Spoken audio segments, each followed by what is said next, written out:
আমরা সারাক্ষণই বলি, আমি তোমার বন্ধু, ও আমার খুব কাছের বন্ধু, ওকে ছাড়া আমার চলেই না। কিন্তু কখনো কি সত্যি ভেবে দেখেছেন বন্ধুর আসল অর্থ কি? বন্ধুত্বের প্রকৃত সংজ্ঞাটা কি? চলুন একটি ছোট কিন্তু বেশ গভীর একটি উদাহরণ দিয়ে বুঝিয়ে দেই। একটু খেয়াল করে দেখবেন আপনার জীবনের সাথে মিলে যায় কিনা। ধরুন আপনি একটি আড্ডায় উপস্থিত, আপনার বন্ধু সেখানে নেই। হাসি ঠাট্টার মাঝেই কেউ আপনার কাছের বন্ধুকে নিয়ে কটাক্ষ করছে বা ফান করছে বা বিচিং করছে। ঠিক এরপরেই ফান করার নামে শুরু হলো ইনসাল্ট করা।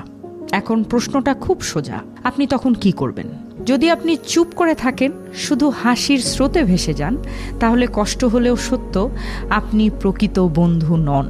যদি নিজেকে প্রকৃত বন্ধু প্রমাণ করতে চান বা নিজেকে বলতে চান যে আমি কারো প্রকৃত বন্ধু, তাহলে এ সমস্ত পরিবেশে বা এ সমস্ত কনভারসেশন থেকে, আড্ডা থেকে আপনার নিজেকে সরিয়ে আনতে হবে বা সেই সমস্ত জায়গা থেকে উঠে আসতে হবে।